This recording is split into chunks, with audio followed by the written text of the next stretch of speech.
That Naturopathic Podcast. TNP. Hello there. Hi, and thanks for joining us. I'm Dr. Michelle Pobega, naturopathic doctor. And I'm Dr. David Miller, ND, and we hear your frustrations. This show is for you.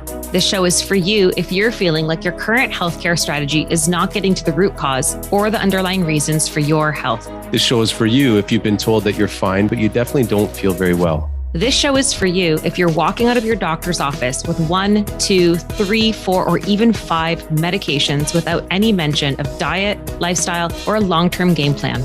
This show is for you if you've got several specialists taking care of you, but no one is really putting all the pieces together.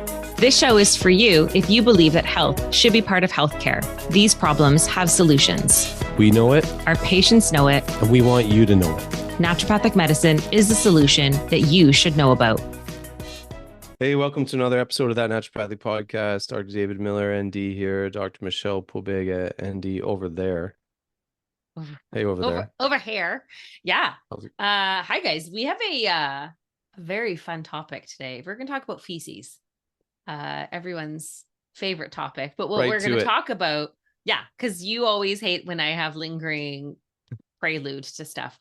But we're going to talk about fecal transplants, where essentially there is the injection through enema or some sort of medium of feces that has been properly processed from a healthy individual, emulsified, and then put into somebody who has a unhealthy microbiome, like chronic infections like C. difficile that have been antibiotic resistant, etc., to see if they can change the microbial terrain and allow that body to finally heal more effectively from that infection. We're talking about the transferring of poop from one person to the other, really. Great direct intro, Michelle. Thanks, sir. I'm getting there. A cool thing about this fecal transplant is, like you said, probably the number one thing they're looking at it for most of the time is C. diff infections, which is it totally makes sense. It totally makes sense to do it for that. But what's really cool is I'm actually looking into this a little bit more in depth for someone I know who has a neurological condition, and there are some clinicians brave enough to look into this fecal transplant for it looks like neurological conditions specifically. I don't know. I have it written here in my notes, but what else did you find? Anything else? Like there's a bunch of other conditions that are beyond just like gut colon conditions. Yeah. Right? So I found, where are my notes on this? Geez. Hold on a second. Where did it go? Guys, non-intestinal issues. Here we go. So there was a 2015 article in the World Journal Gastroenterology, and it was a review that shows there's a lot of science with fecal transplant application in previously unsuspected areas, including things like metabolic disease, neuropsychiatric disorders, autoimmune diseases, allergic disorders, and tumors. There was one specifically one study where there's a randomized controlled trial that conducted FMT or fecal, what's the M stand for? I think it's again? microbial. Fecal microbial transplant in metabolic syndrome by infusing the microbiota from lean donors, basically the fecal matter from a lean donor or that from a self-collected feces. And the resultant finding shows that the lean donors feces group displayed an increased insulin sensitivity along with increased levels of butyric acid producing intestinal microbiota. So I remember hearing something about this too. If you start doing this and you add it to somebody who has metabolic disorder and they're obese, even blood sugar dysregulation, your microbiota play a huge part, and then it can start to shift things there. And then there's also some case reports that are showing favorable outcomes, but it's not 100% conclusive yet, but there's research going into this for Parkinson's disease, multiple sclerosis, myoclonus dystonia, chronic fatigue syndrome, and idiopathic thrombocytopenia purpura. This study also was saying that, there are a lot of there are a lot of extra intestinal disorders that are associated with the gut microbiome, like type 2 diabetes, cardiovascular issues, non-alcoholic fatty liver disease, autism, autoimmune issues, arthritis, Hashimoto's, like asthma, lymphoma. They have this whole list of things. So there could be some really interesting room for this type of a procedure for more than just gut related problems, which is kind of wild. Oh yeah. And like big stuff, so my investigation is with regards to someone with Parkinson's. Like this person has chronic constipation, which I mean, I think regardless of what the capacity is of the fecal transplant to enact change on the neurological system, you know, and maybe the autoimmune sort of reactivity, even if all we did is help this person with chronic constipation, which is like really screwing with her day-to-day enjoyment of life and ability to like feed herself and enjoy food properly. Even if that's all it achieved, it would be great. But it looks like with the microbiome being a huge sort of amplifier or dampener of autoimmune sort of capacity or tendencies, man, it makes sense for so many things in, you know, the diseases of the Western world with all the autoimmunity and all that. So yeah, I mean, who knows how far this stuff could go. Yeah. I think it could go really, I mean, I don't like to get like whatever established business, whatever, but I'm wondering, because it's not, you know, you're not going to be able to patent. I don't think you're gonna be able to patent poop. Yeah, because it's coming from someone else. Yeah, I don't know if that'll probably limit some of the investigation. Yeah, that will limit the investigation, I'm sure. Yeah, I feel like it's a really interesting thing. And I think the biggest take home from this is just how impactful the quality of your gut ecosystem is, which basically is what produces your poop. How important that is for overall health. The fact that there are so many conditions and diseases connected to the gut microbiota, and that doing a fecal transplant has promising effects with further research for some of those things. And safety. And I cannot stress enough, like, how important your gut microbiome is for immune system, for inflammation, for absorption of nutrients, for like, you could keep going. Yeah. Right. Like it's unbelievable. And then the ripple effect of that after is also pretty astronomical. So I think it's really interesting. I think it's really astronomical on purpose. Yeah, that was good. Now think it's, thank you. I did not do it on purpose, but thanks for catching that. Now I do want to preface this that, like, Dr. Dave and I, neither of us have experience with this. Are we even legally allowed to recommend something like this in Canada? I don't even know. That's the one. Yeah. So there's, I think it's used in research. So first, I didn't say this at the beginning, I maybe should have. First one, I think, documented in like modern Western literature would have been 1956 or something in the 50s. So relatively new thing, but apparently people have been doing this previously, but I think maybe just the science and the research started in the 1950s. Well, I think that's why I prefaced it with like modern Western. Okay, yeah. Whatever. I think it's been done in other cultures. I forget, there was I believe some Middle Eastern or Eastern cultures that were doing this quite some time ago. So I think, you know, further to what you're saying, generally very safe. Generally, like we looked, well, we how many studies? We looked through a lot of studies. Yeah, and generally went through at least 10 or 15. I think, yeah, at least 10 for me. At least all of them said, and we should specify, because you can put the poop in many different holes, right? You can put it in your mouth hole, because there's oral preps, and I'm like, well, if people have problems swallowing, I'm not thinking that's a great idea. Okay, but also, like, I will retaste peppers on a good day. I don't want or fish oil capsules. Like, could you imagine a poop burp? No, thank you. Oh my God. I just literally dry heaved into the microphone. Honestly, I hope no one was eating when listening to this one. But then there's they do nasogastric, nasoduodenal tube. So right into the small intestine directly. My research was biased towards looking at the enema route, the intra rectal route, and Michelle, you sort of hammered home why that makes the most sense to you too. Okay, well, first of all, because they're all equal in terms of their efficacy. Right. They do not, with the research they have now, whether it's in your mouth, into your intestine, or directly into the rectal region, there seems to be equivalent sort of benefits. So my concern with the oral administration, or from the top down rather than from the bottom up, is number one, we're even concerned about probiotics getting fully into the intestinal tract when we take a probiotics.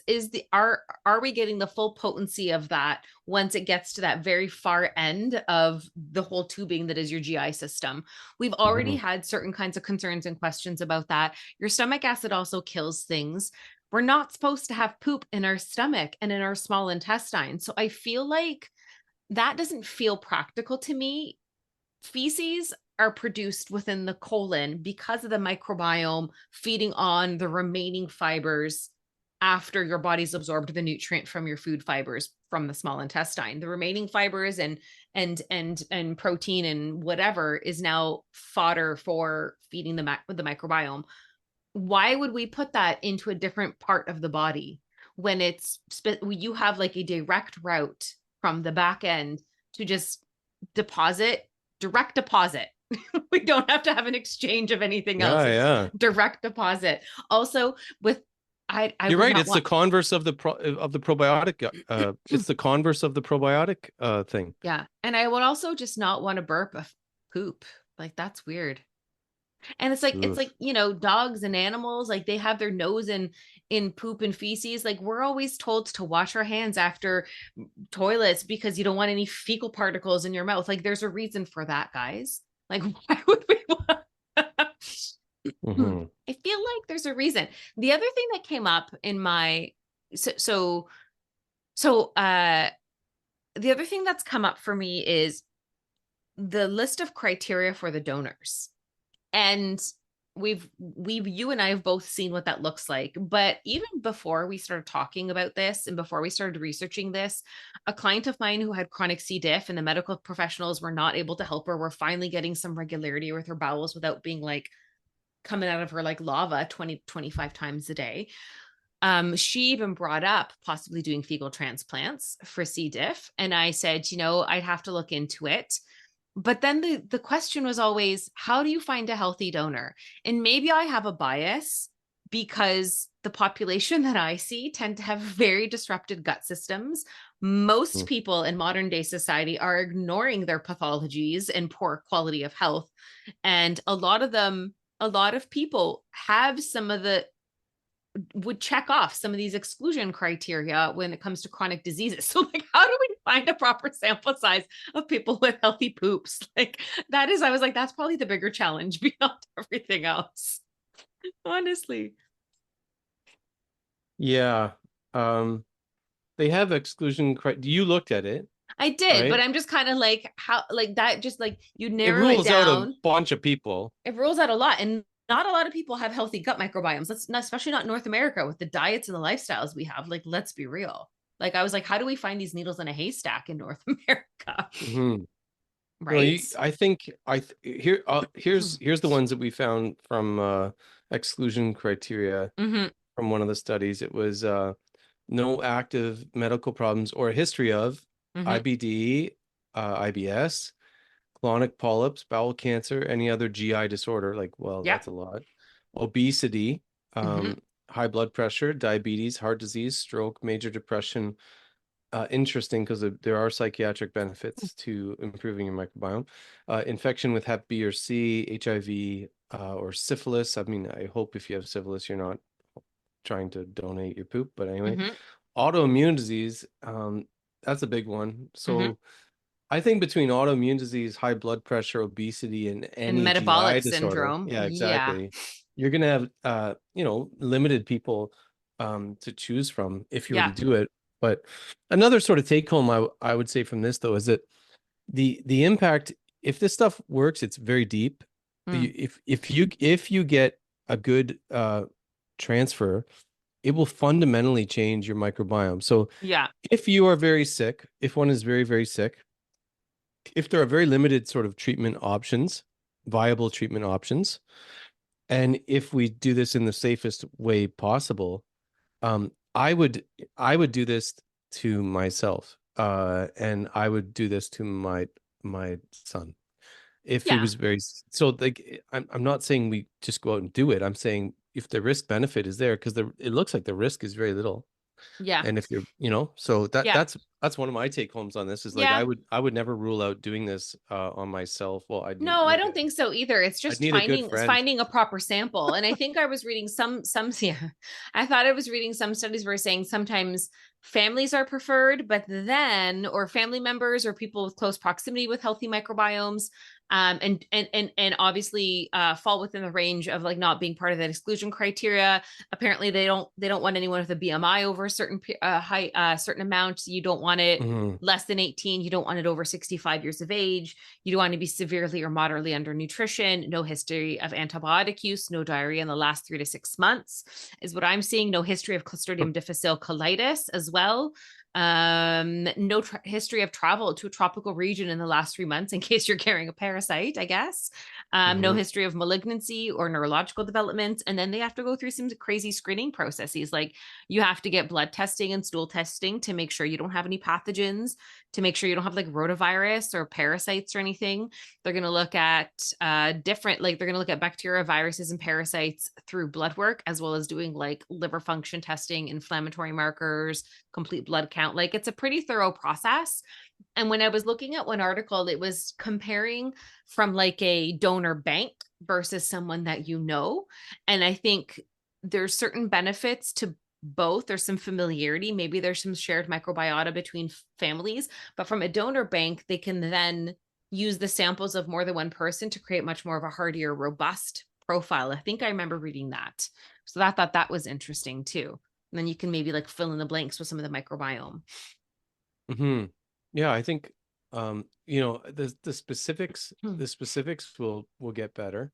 But classification, I mean, I haven't looked at this in a few years, but when I was really hardcore looking into microbiome all the time, it wasn't really clear that these like microbial fingerprints were like extremely well characterized. Like when you say you go from like having diarrhea all the time to having normal bowel movements, if they characterize all of the genetic sort of material of the bacteria and virus, your microbiome, your all virome and all that. Yeah. It didn't look like there was like really clear answers of, oh, this type of balance of bacteria and everything is I think we still don't know half. Exactly. We don't even know a fraction of what's going on in the colon, right? Yeah. I mean, maybe it's better now. It probably is better now. And I know there was like some certain species and all that were like, they were definitely protective and all that, like that one Prausnitzia that comes out up in the research a lot too. But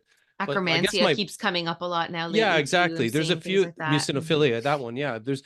So what I would say is it probably at this point would be, you almost have to look phenotypically. You just go, okay, is this a healthy looking person with no obvious, issues? Yeah. Look at those donor requirements. Do they have normal poop? Are they like, do they have any neuropsychiatric issues and all that? And you might go just based on phenotype, like how they look and good poop and a history of that. You might just go, it's probably worth it for some people. Imagine that it'll start to change something. I saw some article that was checking for SIBO even, which is a small intestinal bacterial, and they still found benefits by doing it this way. And I can't remember if they did oral or whatever. I can't remember what the administration route was, but they had it was only a small subset. It was like 55 SIBO patients. They did it for 4 consecutive weeks of taking capsules. So half the group did placebo, half the group did the FMT capsule. So I guess it was oral route, I think. And then measurements were including like lactulose hydrogen breath tests, as well as GI symptoms, and fecal microbiota diversity were assessed before and after. They did follow-ups at 1 month, 3 months, and 6 months. They measured changes in reflux, constipation, diarrhea, ingestion, and abdominal pain, and all of them had positive results within the FMT capsule group. Statistically significant enough of a difference. And then the GI symptoms significantly improved in SIBO patients after treatment, but then they also found that the gut microbiota diversity of the FMT group had a significant increase where the placebo group showed none. And the only side effect observed was one participant in the FMT group that had a little bit of diarrhea symptoms after, but then quickly recovered. So there might be some side effects. Like I've read that you might have an immune response, you might get a fever, you might get constipation, you might get diarrhea, you might get some abdominal pains, but they should be transient because you're shaking up the ecosystem there. And yes, your body's going to have an immune response to that because most of your immune system is in your gut. So I feel like that's valid, but that might also be where certain conditions like Crohn's or colitis or irritable bowel disease, you want to maybe proceed with caution because it is an autoimmune related condition. If you are going to trigger the immune response, that may or may not lead to a desirable effect. But interestingly enough, there's been studies on using this for colitis patients, which is ulcerative colitis, with some positive benefits. So I don't know, it might just have to be a case by case thing, or maybe you have to do things before and after to mitigate any inflammatory response in the GI system. The evidence trend generally is like across the board benefit. Yeah.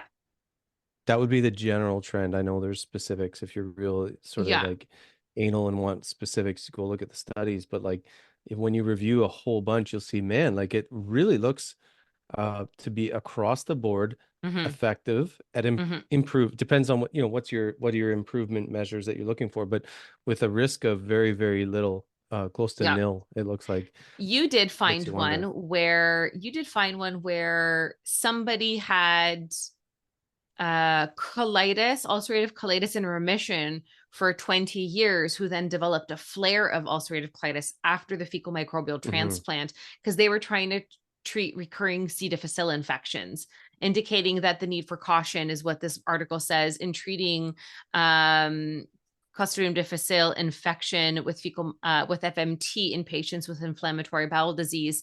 But then I've also come across a whole bunch of reports that were using it for ulcerative colitis. There isn't a lot of long-term studies. I think most of them went up to maybe like 6 months as far as I was able to find. So there needs to be more long-term maintenance or long-term studies to show any kind of continued remission, but it still showed promising things like that one might have been an outlier. And maybe with like ulcerative colitis patients, it's a matter of like giving demulcents, giving anti-inflammatories, ensuring that the body's maybe in a even more stable state before and after a fecal transplant, just to help mitigate or manage things. I don't know. I just don't know if that would be my first place to start with fecal transplants as a UC client. So I don't know. Yeah, exactly. Well, first of all, we're not saying to do it and we don't do it and we're not allowed to do it, but it's definitely worth bringing this topic up. And I think, what you're saying there is it's who knows the state of that person, whoever it was, when they did this.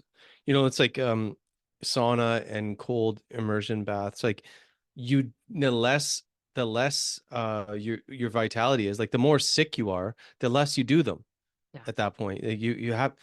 So I would say if you're going to do something that's going to rock the microbiome boat quite a bit like this, you'd want to do it at a time that you are as relatively healthy as possible. You wouldn't want to do it when you're like, cahectic and like 97 pounds, like in the middle of that sort of like those sort of physical stressors. You wouldn't want to do it then. You'd want to do it. Okay, we got a little bit of a breather now. Let's do it while I'm in a kind of feeling good situation. That's what I would think. I mean, I feel like that's just the responsibility of a good clinician to assess the situation and support their patients based on where their patients are at. So this is not just like an across the board, everyone do a fecal transplant. You get poop, you get poop, you get poop. But it is like fecal transplants, like lighting a candle, right? Like it doesn't put the candle out. You're gonna poop again. Like when you light someone else's candle, it doesn't hurt the candle. My God. Why did I Here, have some poop. Have some poop. I would also say, I don't think this you're just gonna go on from that. Yeah, I'm just going to go on for that because I don't even know how to respond to that. I'm just going to pretend it didn't happen, Dave. But I think the key thing is the benefits of this, just like a probiotic, could still be transient, because every time, like you said, every time you have a bowel movement, we're going to lose microbiome and bacteria. So this is not a magic bullet that then takes the place of a diet that feeds healthy microbiome, a lifestyle that supports a healthy microbiome, proper hydration, etc., stress management. Those things still need to be in play, because you still have to fertilize the seeds you planted, guys. Like, you can't just throw this in there and then waste your life with garbage food after, right? So but it does seem promising. Most of the initial studies were on Clostridium difficile, and that's where a lot of the big focus was at the onset. And it seems like it can be a huge game changer for people who have like antibiotic resistant C. diff, which is awesome. Yeah, it seems across the board. Yeah, really, very substantial evidence across the board for that. Yeah. I would imagine this will become more common, and I imagine more and more people are going to do it at home. There's even studies talking about at home transplants. So it's even out there in the literature, guys. Like, you can look it up yourself. You don't need to just hear it from us. You'll see there's like some sites set up. There's actually in the US, there's a donor network. I tried to look for one in Canada. I couldn't find the equivalent in Canada, but there's like a donor network in the US. So this stuff is going to get bigger. And like I said, the sicker I was, the fewer other treatments there are to address whatever I'm suffering with. I would definitely think of this, and not just for gut related things. Yeah. Yeah. I'm curious. Yeah. I'm curious to see how the following of people who have received one long term, like, what are the results? Because right now all these studies are relatively short term. And I do think that that's really the consensus on a lot of these articles, is like, the current evidence says it's generally safe with few adverse effects. We still don't know really long-term outcomes of FMTs, at least there doesn't seem to be anything in literature yet, but I'm curious to see how that. I think that's a literature and science following, money problem more so than this. Maybe. And the cool thing about this, you brought up, like, do they colonize? And we should say that the likelihood of something colonizing from a fecal microbial transplant is way better than a probiotic. Number one, we can't even get out the majority of the probiotics that are anaerobic, or what's the other, not anaerobic, but like facultative aerobes or whatever it's called. Like, we can't even get those into our mouth and then even hope that they get to our rectum, our colon. We can't even, like, that's just no good. But if you do it this way, and you look at a lot of the transfers, they're trying to minimize exposure to oxygen. So I personally think that's a lot of why this actually will work deeper and better than a probiotic, is because you're getting those facultative aerobes and anaerobic bacteria going directly in where they're supposed to be. So this changes the soil, and you still have to have, this will change the soil. Still got to fertilize that soil. I know with Dr. Lori Dixon, we had her come on to talk about coffee enemas, and she and I have had private discussions about even things like using enemas even as a way to administer probiotics, again, directly as well. So you get much more of an efficacious dose in the right place. I haven't really gone that route with a lot of people. People are very squeamish about enemas in first place, even though I do recommend them in like flushes and all these things. But I think that the yuck factor is there. Yeah. And then, like, I get it. You're very vulnerable. Like, having to put a tube in your butthole is like a really weird situation. If you have kids running around, it's probably very stressful. So I get the hesitation for people, parents, and like feeling like you have a moment to even relax and do something like this. I get it. But it could be really promising. But yeah, I'm curious to see. I think they've been doing this in Europe longer than they have been in the US, if I remember correctly, because I feel like it was much more common in like the UK years ago. So I wonder if looking for studies or any kind of literature from Europe might give us more of an idea of like long-standing effects. Yeah, I would say that would check out. I feel like we're a little slower to the uptake of a lot of stuff in North Yeah. America. Yeah. Um, So I'm just looking at fecal microbiota transplantation. Yeah, so a few years ago, it looks like the number of studies sort of reached its max 2020. yeah, most of my articles were more recent, but from like 2015 to more current. Yeah, I was going to say it seemed like around, I remember reading more about this in 2015, sort of that time. And that's when the research started to come out a little bit more. But I think it, like I said, it's been done since like the 50s Cool. by some brave people. Yeah, no Guys, study. there's a bit of hope for the hoop. Oh my God. I put it out there. Anyways, it's gonna be the title of this episode anyway. So like, why not? Hype or hope? Yeah. Hoop Okay. dreams. Hoop dreams. Okay, guys. So I hope that gives you a little bit of insight into the safety profile and possible applications of putting poop in the hoop. Yeah. Yeah. Poop in the hoop.